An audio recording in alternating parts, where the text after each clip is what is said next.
parce qu'aujourd'hui c'est la dernière fois que je monte sur une scène. Demain je me marie. Ce soir c'est un petit peu mon enterrement de vie de jeune fille en quelque sorte. Alors pour fêter ça, le festival a accepté de me laisser monter sur scène pour la toute dernière fois. Vous êtes beau, vous êtes bien. J'épouse un milliardaire. Je suis contente. Est-ce que quelqu'un dans la salle gagne plus de 10 millions d'euros par an?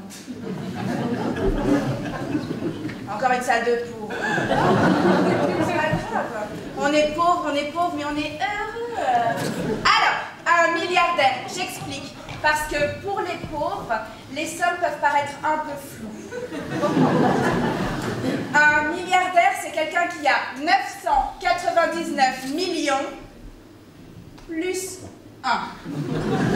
Il y en a seulement 1226 dans le monde. C'est rien. Ce seraient des animaux, ce serait une espèce protégée. C'est pour ça qu'on n'a pas le droit de les tuer pour leur fourrure et d'en faire des sushis. En tête, l'homme le plus riche du monde, c'est Carlos Slim élu. En deuxième position, il y a Bill Gates et juste derrière Warren Buffett.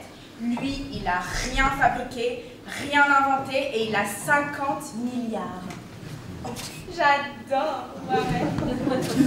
Il change jamais de voiture, il a toujours la même maison, il a épousé la serveuse du café d'en face, il a voyagé une seule fois dans sa vie, il est allé en Chine, il a trouvé ça nul. Et son truc, c'est de manger un T-bone steak le vendredi. Et il est numéro 3. Sur 7 milliards. Et quand il sera mort, il va donner toute sa fortune à Bill Gates pour son association caritative. Il repeint des écoles. Ouais, mais vachement bien. Au pinceau.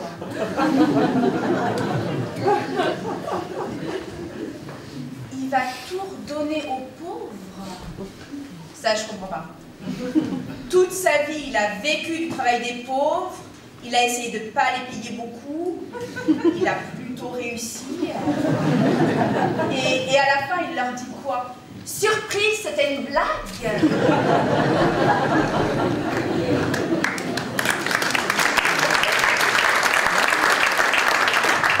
Fallait pas exploiter les gens, tu voulais pas gagner d'argent en fait. C'est comme les gens qui pêchent pour le plaisir et après remettent le poisson dans l'eau. Fair play, le beau geste. Moi je trouve pas que ce soit un beau geste d'humilier un poisson et de trouver la bouche. Warren, il appauvrit les gens juste pour le sport. En France, il y a 14 milliardaires. Les 3 premiers, c'est Arnaud, Pinault et Liliane Bettencourt, celle qui possède L'Oréal. Elle a 23 milliards. Entre nous, c'est même pas elle qui les fabrique, les crèmes. Arnaud, il est 4e, Bettencourt, elle est 15e et François Pinault, il est 59e. Sur 7 milliards d'êtres humains. C'est pour ça que je voulais épouser un milliardaire, pour pouvoir dire bonjour, Audrey Vernon, enchantée, je suis comédienne. Et 33e. Sur 7 milliards, je comprends pas pourquoi les jeunes filles fantasment sur les chanteurs et les acteurs. Elles ont rien dans la tête ou quoi? La nuit dernière, j'ai rêvé que je sortais avec Jude Law. La loose. Je dois vous faire une confidence. J'étais comédienne avant. Je faisais des one-man shows. Mais le problème, c'est que ça ressemblait jamais à un one-man show. Mon point faible, c'est les vannes. Et aussi arriver à rebondir quand quelqu'un dit quelque chose dans la salle. Il y a des gens qui arrivent à trouver une répartie drôle, spirituelle. Moi, ça me fait juste un grand blanc. Par exemple, la semaine dernière, quelqu'un a éternué. Alors je me suis dit, vas-y, trouve quelque chose. Et après un long silence, la seule chose que j'ai trouvée, c'est à vos souhaits. J'ai pas d'humour et j'ai pas de répartie. C'est assez handicapant pour une comique, en fait. Donc, demain, j'épouse un milliardaire. J'avais peu de chance. J'ai fait des statistiques en comptant sur mes doigts. J'avais une chance sur 6 d'épouser quelqu'un qui souffre de la faim. Et pas un anorexique, hein. Un malnutri. Une chance sur 4 d'épouser quelqu'un qui vit avec moins de 1,25 $ par jour. Un très pauvre, un d'Asie ou d'Afrique. Une chance sur 2 d'épouser quelqu'un qui vit avec moins de 2 $ par jour. Autant dire qu'à Paris, tu fais rien. Et une chance sur 8 millions d'épouser un milliardaire. Pour épouser un milliardaire, il n'y a pas de secret, il faut travailler.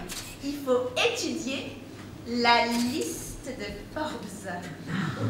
C'est une liste qui paraît tous les ans avec le nom des milliardaires par ordre décroissant avec leurs photos. Moi, j'en ai fait des posters.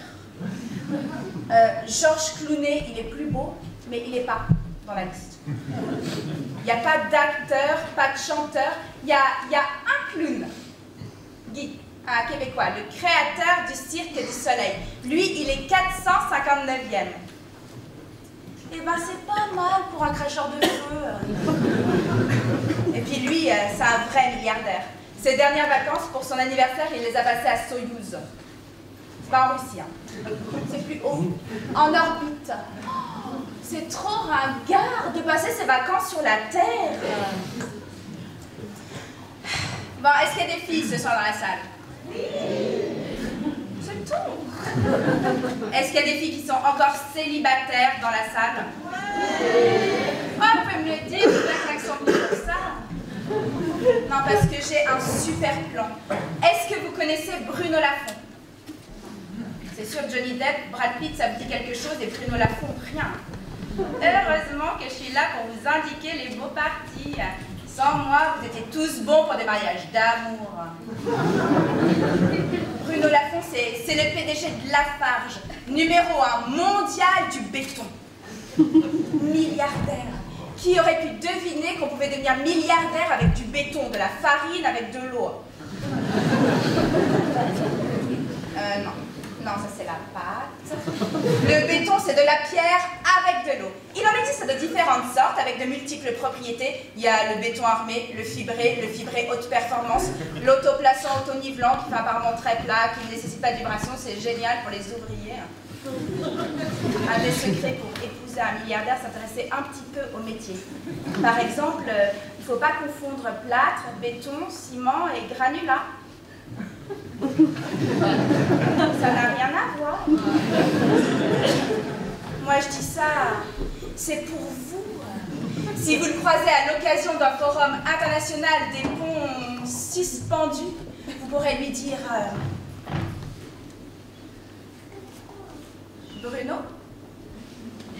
Bruno Lafont, j'adore ce que vous faites.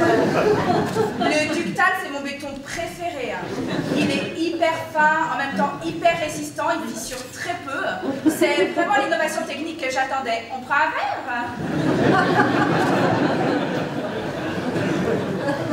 Vous lui dites ça à Bruno, c'est sûr, il faut. Moi, à partir de demain, j'aurai plus le droit de travailler. Je vais avoir un mari, des enfants ou quelque chose d'approchant. Une cuisine équipée, un coiffeur, un wok. Du coup, comme c'est la dernière fois ce soir que je monte sur scène, comme j'en aurai plus jamais l'occasion, du coup j'en profite. Je vais vous faire un sketch. Pour la toute dernière fois.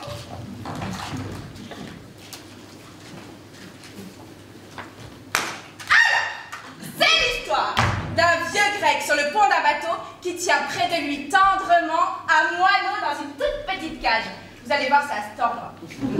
Un voleur condamné à partir au bagne et qui disait « Comment faire pour ne pas voler quand on a commencé une fois? Qu'on n'a pas de métier, rien, que les gens ne veulent plus de vous nulle part. Faut bien manger, n'est-ce pas ?» Et tout heureux de voir que quelqu'un consent à l'écouter avec compassion, il me montre ce qu'il possède de plus précieux au monde. La petite cage et le moineau. C'est long, mais c'est bien. Un moineau apprivoisé, connaissant sa voix, et qui, près d'une année en prison, avait vécu perché sur son épaule. C'est pas sans peine qu'il avait obtenu de l'emmener avec lui. Un peu plus tard, ayant oublié ce vieux, je repasse par hasard près de lui. Pendant une bousculade de la traversée, la porte de la cage était ouverte, l'oiseau avait peur, s'était envolé et tout de suite était tombé à la mer à cause de son aile coupée. Au début, le vieux avait voulu crier, appeler au secours, me prévenir même. Élan arrêté aussitôt par la réflexion, par la conscience immédiate de sa dégradation personnelle. Un vieux misérable comme lui, qui est-ce qui aurait pitié de son moineau? Qui est-ce qui voudrait seulement écouter sa prière? Alors, il s'était tenu silencieux, à sa place, regardant s'éloigner sur l'écume de la mer le petit corps gris qui se débattait toujours. J'ai alors accepté en cadeau la petite cage vide, pour ne pas faire plus de peine à ce vieil abandonné en ayant l'air de dédaigner cette chose qui lui avait coûté tant de travail. C'était un sketch.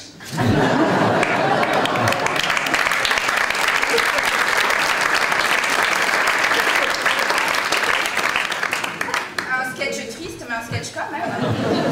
Si, ça existe.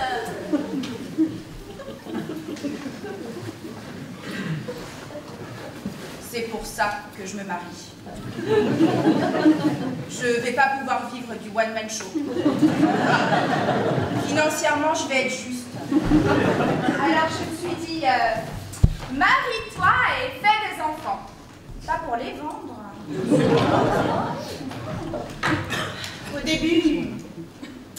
Au début, je voulais épouser un footballeur. Footballeur, c'est un beau métier, c'est un métier honnête. C'est déjà mieux que trader. Il joue avec un ballon, au moins, pas avec l'argent des gens. Mais les footballeurs, ils épousent des mannequins, j'ai pas le profil. Puis je suis trop vieille, j'ai 29 ans. En actrice, c'est super vieux, tu multiplies par 7.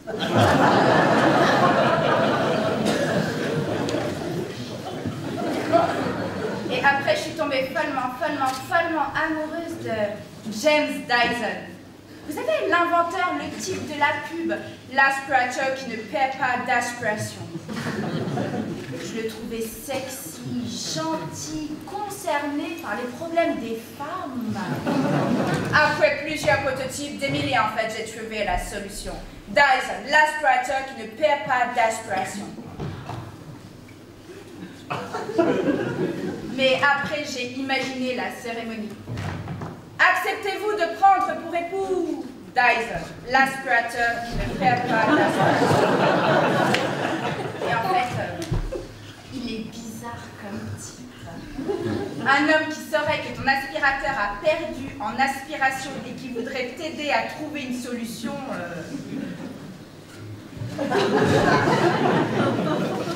C'est louche. Normalement, un homme ne sait pas comment un aspirateur aspire. Ni même que ça aspire. Ni même que ça existe. Ni même que ça s'achète ou que ça s'utilise.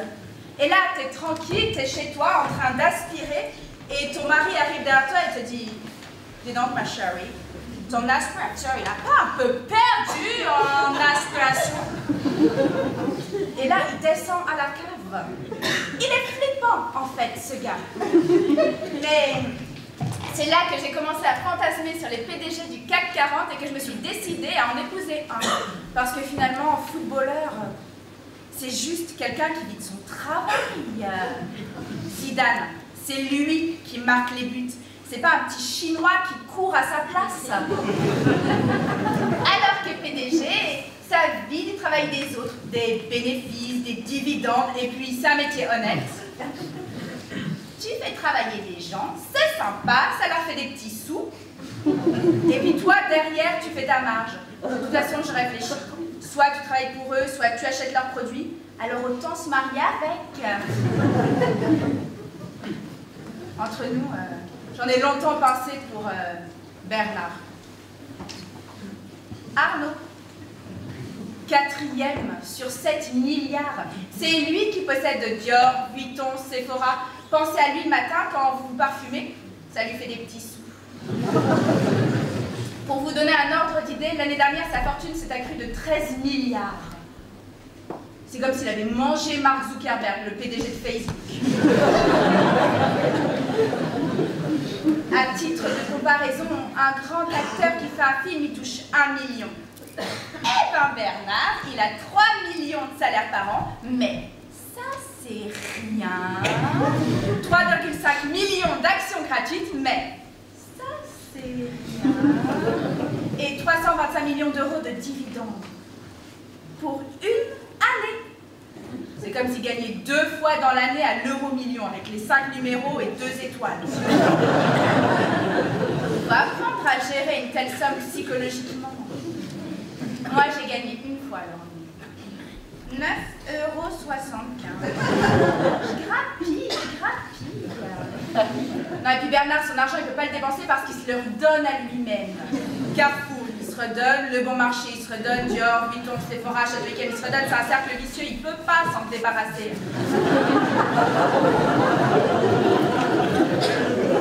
Du coup, faut pas faire un Monopoly avec lui.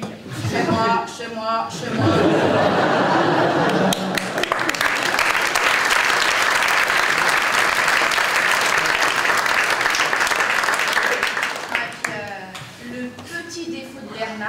C'est que contrairement à Liliane Bettencourt qui, quand on l'invite à dîner, elle vous offre un bouquet de fleurs avec 1 milliard d'euros dedans. Bernard, il est un petit peu près de ses sous. Par exemple, il s'est acheté un yacht de pauvre à 1 million, l'Amadeus. Il va être content, Schubert. Un yacht à 1 million quand on est 4e sur 7 milliards, c'est un petit peu comme s'il roulait en Fiat Multipla.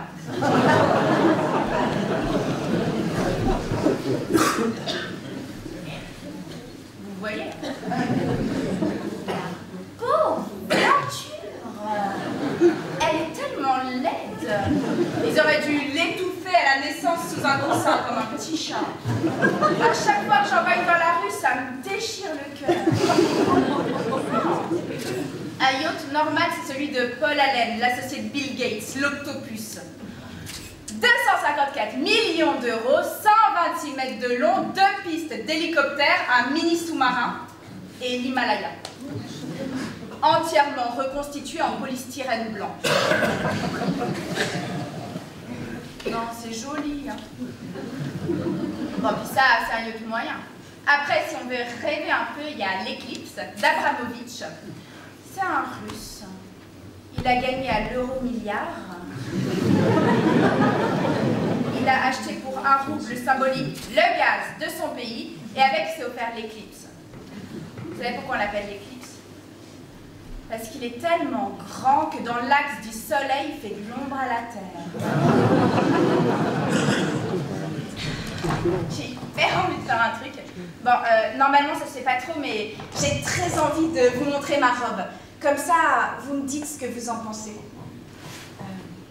Est-ce que vous pouvez mettre vos mains comme ça? Non,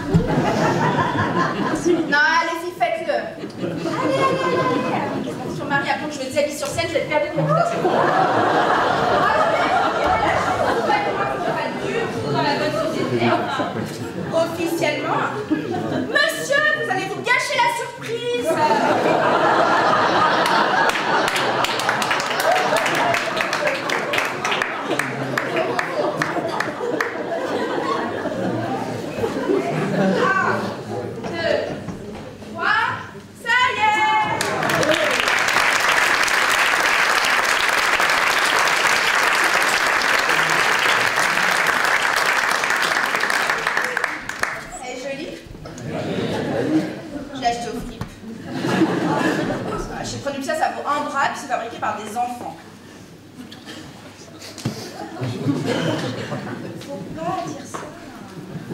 Voilà, ça c'est typique. J'essaye de faire un spectacle comique et je fais un spectacle...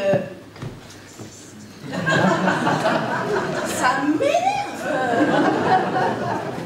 En tout cas, je suis contente que vous soyez là. Les gens sont de mauvaise langue quand même. La dernière fois, je croise un ami dans la rue qui a vu mon spectacle précédent. Je lui ai dit que j'allais en faire un autre. C'était mignon, il avait l'air inquiet. Il m'a dit un autre one-man show. Mais drôle cette fois. C'est sûr, j'ai des faiblesses, mais c'est en forgeant qu'on devient forgeron. Peut-être pas comique. En tout cas, je suis contente de marier, d'en avoir terminé avec cette époque. Comédienne, c'était bien comme métier, mais on s'ennuie. Vous pouvez pas savoir. Enfin, c'est sympa, le lundi matin, t'es contente, t'envoies 3 mails. Puis à 10h10, ta journée, elle est bouclée. Alors t'achètes le L, Tu feuillettes pendant 3 heures en lisant tranquille hein, et en lisant tout, même les fiches cuisine, que tu feras jamais parce que c'est feignasse, en plus une actrice.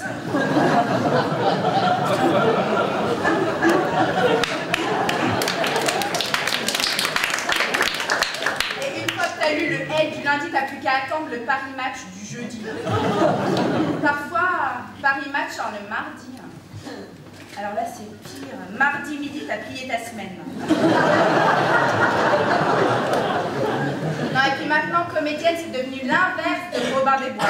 On prend aux pauvres pour donner aux riches. On encourage les pauvres à donner un peu Arnaud, un peu Pinot, un peu Bettencourt. Une interview? Oui, avec plaisir. J'utilise les produits Lancôme L'Oréal pour ma peau, Bettencourt. Mes adresses fétiches, c'est La Durée pour les macarons, groupe Holder. Diptyque pour les bougies, groupe Fischer. J'adore leurs bougies à la figue.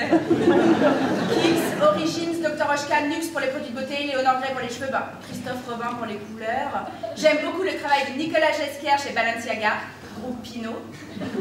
Mes produits fétiches, la crème de 8 heures d'Elisabeth Arden, j'ai toujours sur moi le touche éclat d'Yves Saint Laurent. Arnaud, Pinot, Bettencourt, c'est un piège.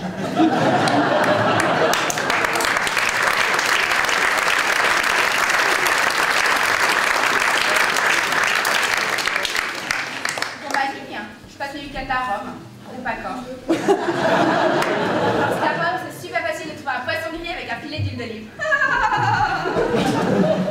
C'est horrible de prendre aux pauvres pour donner aux riches, mais c'est vrai que c'est plus facile.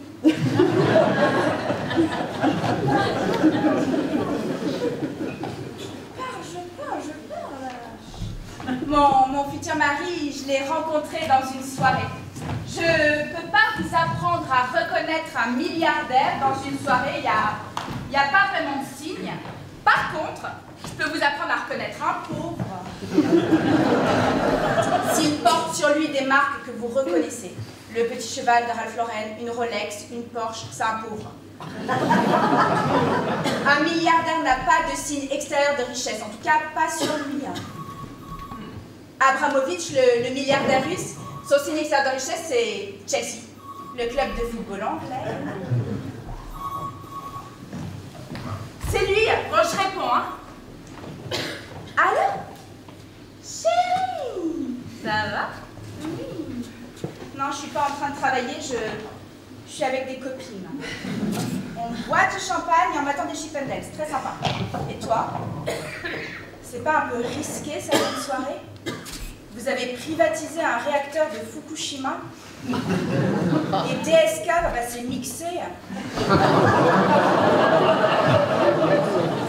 Ah, dis-moi, tant que j'y suis, je voulais te demander la faillite de la Grèce, la dette de l'Europe, le triple A de la France, tout ça, on n'est pas concernés. Ça changerait rien, mais si, on est concernés. C'était ton idée? Mais pourquoi t'as fait ça? Les pauvres, les Grecs... C'était à Paris. Avec Georges Soros, 46e, il adore les paris. Le problème, c'est qu'il est tellement riche que quand il joue au loto, il peut miser sur chaque combinaison possible. Et vous avez parié sur quoi? L'écroulement de l'économie européenne et la hausse des taux d'intérêt? Vous n'avez pas pu miser sur la composition de l'équipe de France comme tout le monde? Vous avez quadruplé votre mise? D'accord. Bah, si t'es content, je suis contente. Oui, je sais. Plus riche qu'hier et bien moins que demain. Moi aussi. Sois pas en retard. Ça va. Pour nous, la crise, ça change rien. L'Europe va signer un chèque aux banques de 480 milliards d'euros et les pauvres rembourseront.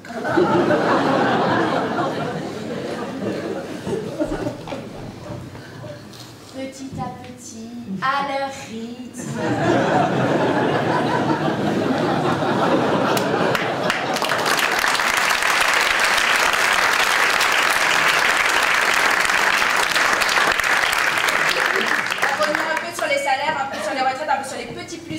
Comme dit mon futur mari, il faut prendre l'argent là où il est, chez les pauvres. Ils n'ont pas beaucoup d'argent, mais Il y a beaucoup de pauvres. Mon futur mari, je l'ai aimé sur un malentendu. Il avait une Swatch. Je me suis dit, c'est mauvais signe. J'étais naïve à l'époque. On a commencé à discuter, on en vient à discuter rémunération. Là, il me dit qu'il est rémunéré en jeu. La déception. Les stripteaseuses sont payées en jetons, les chippendales, c'est les croupiers au casino. Je lui ai dit, ah formidable, vous êtes danseur. Il me dit, non pas du tout, je suis membre d'un conseil d'administration. Je vote le salaire des autres patrons, ce qu'on redistribue aux actionnaires, ce qu'on donne aux employés, en général rien. Et chaque patron vote le salaire des autres patrons. Ce qui permet de conserver un certain standing. On évite les ouvriers au conseil d'administration. On nous mettrait tous au SMIC, sans stock option, avec qu'en bout de fonction. Je ne me suis pas présentée. 33e sur 7 milliards. Le coup de foudre.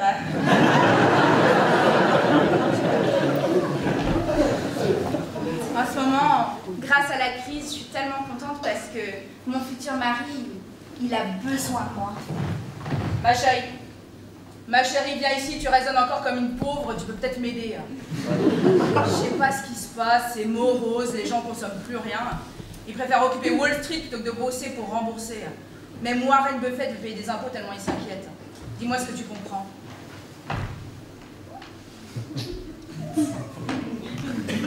Alors, comment vous avez fait votre compte? Bon, 0,00078% de la population mondiale possède 40% des richesses. Ça, c'est vous. Vous êtes plus riche que toute la population de l'Afrique. Bravo. Ah oui, à un tel niveau de concentration des richesses, on atteint le point de destruction du capitalisme. Vous avez fait bugger le truc. Ah bah oui, à part vous, tout le monde est pauvre. C'est comme si dans une cour d'école, tu gagnes toutes les billes, plus personne ne peut jouer avec toi. Là, c'est exactement ce qui se passe. C'était les pauvres qui travaillaient, qui consommaient, qui payaient des impôts. Vous les avez tous mis au chômage, vous leur avez piqué leur maison avec les subprimes. Je sais que c'est du vol légal, moi j'adore. Et là, il n'y a plus rien à voler, tout le monde fait du bushcraft. Du bushcraft. C'est quand tu fais une tasse avec des rondins, du savon avec de la cendre, un réchaud à gaz dans une canette de coca. Non, ils t'achèteront pas un frigo, ils n'ont pas redécouvert l'électricité. Il y a un téléphone portable, tout le monde est revenu au téléphone yaourt. Si, pour que ça reparte, il y a bien une solution, mais ça va pas te plaire. Il faudrait faire moins de marge et mieux payer les gens.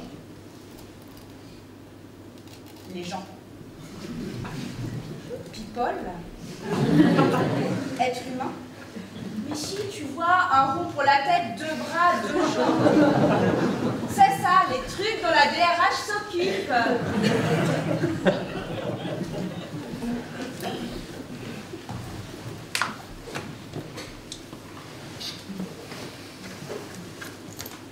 Voilà.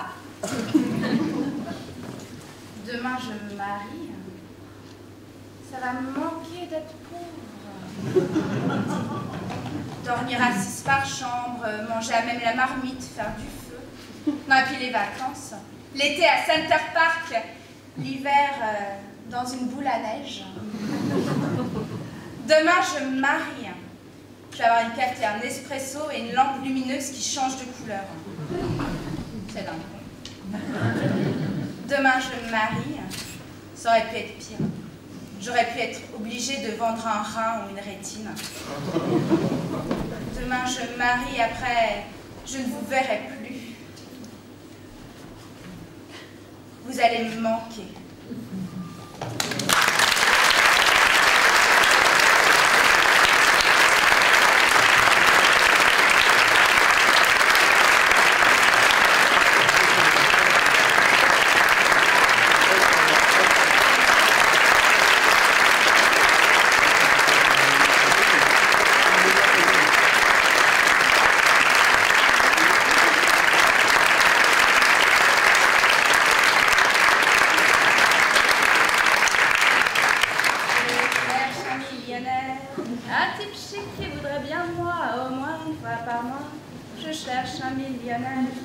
qui me dirait froidement tout ce que j'ai est à toi.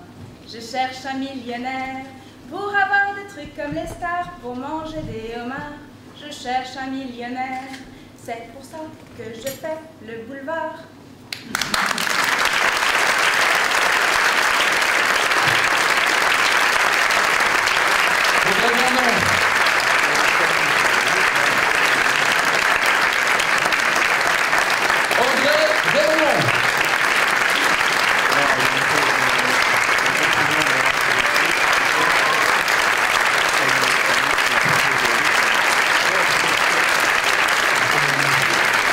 Thank you.